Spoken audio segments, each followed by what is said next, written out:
Court में पेशी के दौरान कैमरे में कैद हुई सिया के मिडिल फिंगर ने हर किसी का ध्यान अपनी तरफ खींच लिया है। इस एक इशारे को देखकर लोगों के मन में यही सवाल उठा है कि क्या सिया को अपने किए पर बिल्कुल भी पछतावा नहीं है? क्या उसे कानून का भी अब कोई डर नहीं रह गया है? ऐसे सवाल इसलिए भी उठ रहे हैं क्योंकि जिस राह पर सिया चली है उसी तरह के एक चर्चित मामले में मुख्य आरोपी सोनम रघुवंशी को कोर्ट से राहत मिल चुकी है। पहले लोअर कोर्ट, फिर हाई कोर्ट और अब सुप्रीम कोर्ट। इंदौर के कारोबारी राजा रघुवंशी हत्याकांड में सुप्रीम कोर्ट ने सोनम रघुवंशी की जमानत पर रोक लगाने से फिलहाल इनकार कर दिया है। मेघालय सरकार की याचिका पर नोटिस जारी करते हुए अदालत ने कहा कि पहले ये देखा जाएगा कि ट्रायल किस तरह आगे बढ़ रहा है। वहीं दूसरी तरफ राजा रघुवंशी का परिवार अब भी इंसाफ का इंतजार कर रहा है। परिवार लगातार इस मामले की सीबीआई जांच की मांग कर रहा है। अब बड़ा सवाल यही है कि क्या केतन हत्याकांड में भी वही कहानी दोहराई जाएगी? क्या पुणे पुलिस के सबूत भी मेघालय पुलिस की तरह अदालत में कमजोर साबित होंगे?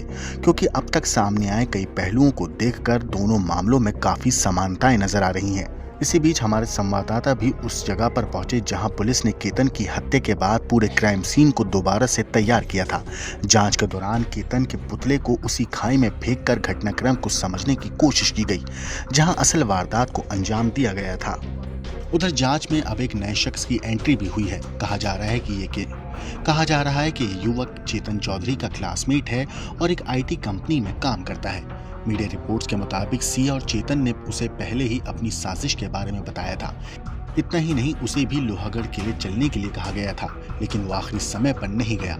रिपोर्ट्स में कहा जा रहा है कि हत्या के बाद भी सिया और चेतन की इस युवक से बातचीत हुई थी। अब पुलिस उससे लगातार पूछताछ कर रही है। शुरुआती जानकारी के मुताबिक इस युवक ने दोनों को वारदात को अंजाम ना देने की सलाह दी थी।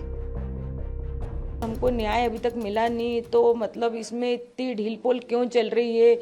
और ढील पोल चल रही है तो हमको वापस से जांच चाहते हैं हम, और हमारी सीबीआई जांच की मांग है, तो हमारी सीबीआई जांच की मांग पूरी रखें। जिस डमी को धक्का दिया था वो डमी अभी हमारे सामने है। यहाँ पे देख सकते हैं ये डमी है, और ऊपर से धक्का देने के बाद दो चोटियों पर केतन हो या फिर ये डमी हो उसको मार पड़ी थी, और उसके बाद ये नीचे आया है।